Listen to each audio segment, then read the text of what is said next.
नमस्कार मंडळी, श्री स्वामी समर्थ मंडळी. वर्षभरातील सर्व एकादशींमध्ये सर्वात श्रेष्ठ, सर्वात फलदायी आणि पुण्यदायी, सर्वात प्रभावशाली मानली जाणारी एकादशी म्हणजे निर्जला एकादशी.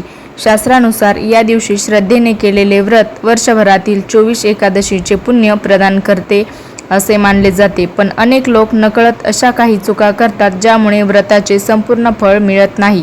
काही जण उपवास करतात, पूजा करतात, दानधर्मही करतात, पण तरीही अपेक्षित लाभ मिळत नाही. आजच्या या व्हिडिओमध्ये आपण जाणून घेणार आहोत निर्जला एकादशी 2026चे महत्त्व, पूजाविधी, व्रताचे नियम आणि विशेष त्या 7 चुका ज्या अजिबात करू नये. व्हिडिओ शेवटपर्यंत नक्की पहा, कारण 7 चूक ही अशी आहे जी बहुतेक लोक नकळत करतात. चला तर मग सुरुवात करूया. निर्जला एकादशीचे महत्त्व काय आहे तर हिंदू धर्मामध्ये अनेक एकादशी महत्त्वाच्या आहेत, परंतु निर्जला एकादशीला विशेष स्थान आहे. महाभारतानुसार भीमसेन यांना उपवास करणे कठीण जात होते. त्यामुळे महर्षी व्यासांनी त्यांना वर्षभरातील सर्व एकादशींचे पुण्य मिळवण्यासाठी फक्त निर्जला एकादशीचे व्रत करण्याचा सल्ला दिला. त्या दिवसापासून हे व्रत अत्यंत पुण्यदायी मानले जाऊ लागले. या दिवशी भगवान विष्णूंची पूजा केली जाते. मनापासून केलेले व्रत जीवनातील संकटे दूर करते, आर्थिक प्रगती घडवते आणि मनाला शांती देते असे मानले जाते. तर निर्जला एकादशीची पूजा नेमकं कशी करायची तर पहाटे लवकर उठून लवकर आंघोळ करायची, स्नान करायचे, स्वच्छ पिवळे किंवा पांढरे वस्त्र परिधान करावे, घरातील देवघर स्वच्छ करावे, भगवान विष्णू आणि माता लक्ष्मीची पूजा करावी, तुळशीपत्र अर्पण करावे, विष्णू सहस्रनाम किंवा ओम नमो भागवते वासुदेवाय या मंत्राचा जप करायचा. त्यानंतर रात्री शक्य असल्यास जागरण करायचं. दुसऱ्या दिवशी द्वादशीला व्रत सोडायचं.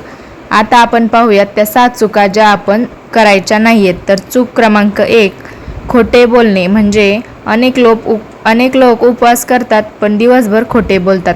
शास्त्र सांगते की उपवास म्हणजे फक्त अन्न त्याग नाही, मन, वाणी आणि कर्म यांची शुद्धी आवश्यक आहे. खोटेपणा, फसवणूक, चुकीचे वर्तन यामुळे व्रताचे पुण्य कमी होते.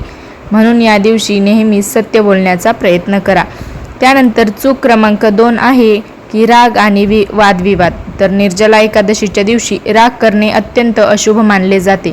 कुटुंबियांशी भांडणे, वाद घालणे किंवा कटू शब्द बोलणे टाळावे. भगवान विष्णू शांततेचे प्रतीक आहेत. जिथे शांतता असते तिथेच देवांची कृपा राहते, म्हणून संयम राखा.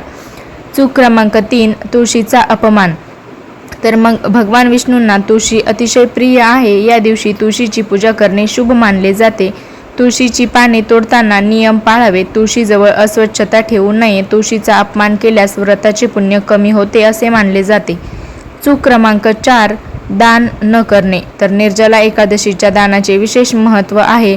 शक्य असल्यास पाण्याचे दान, अन्नदान, वस्त्रदान किंवा गरजूंना मदत करावी. दानामुळे पुण्य अनेक पटींनी वाढते असे शास्त्रात सांगितले आहे. दान करताना अहंकार नसावा. चूक क्रमांक 5, नकारात्मक विचार. उपवास करताना मनात मत्सर, द्वेष आणि इतरांविषयी वाईट भावना ठेवू नयेत.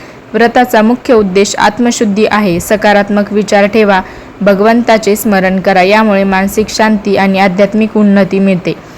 चूक क्रमांक 6, पूजा करूनही नामस्मरण न करणे. फक्त पूजा करून काम संपत नाही. दिवसभर भगवान विष्णूंचे नामस्मरण करावे. ओम नमो नारायणा, ओम नमो भगवते वासुदेवाय हा मंत्रजप करायचा आहे. हा मंत्रजप केल्यास विशेष पुण्य लाभते. नामस्मरणाशिवाय व्रत अपूर्ण मानले जाते. चूक क्रमांक 7 आहे मंडळी, व्रताचा दिखावा करणे. ही सर्वात मोठी चूक आहे. आजकाल काही लोक उपवास करतात पण त्याचा दिखावा करतात. सोशल मीडियावर प्रसिद्धी मिळवण्यासाठी किंवा लोकांनी कौतुक करावे म्हणून व्रत करू नये. भगवंत भावनेचा स्वीकार करतात. दिखाव्यामुळे व्रताचे आध्यात्मिक महत्त्व कमी होते. श्रद्धा आणि नम्रता हेच खरे व्रताचे सौंदर्य आहे.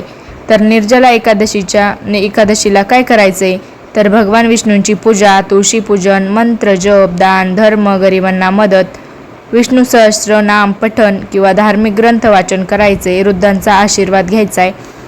आणि मंडळी, निर्जला एकादशीला नेमकं काय करायचं नाहीये म्हणजे काय करू नये तर सगळ्यात पहिलं म्हणजे खोटे बोलू नये, भांडणे करू नयेत, वाईट विचार ठेवू नयेत, व्यसन करू नये, दुसऱ्यांचा अपमान करू नये, देवपूजेकडे दुर्लक्ष करू नये, व्रताचा दिखावा करू नये.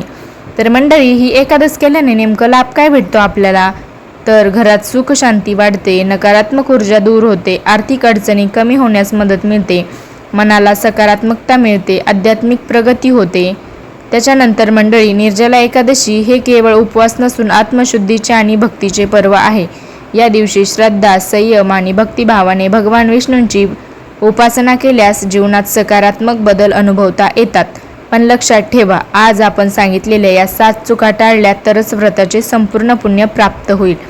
तुम्ही यावर्षी निर्जला एकादशीचे व्रत करणार असाल तर कमेंटमध्ये नक्की लिहा ओम नमो भगवते वासुदेवाय. व्हिडिओ आवडला असेल तर लाईक करा, शेअर करा आणि आपल्या चॅनलला सबस्क्राईब करायला विसरू नका. आणि आणखीन एक गोड बातमी म्हणजे आपले सबस्क्रायबर कंप्लीट झाले तुमच्या सपोर्टमुळे. धन्यवाद.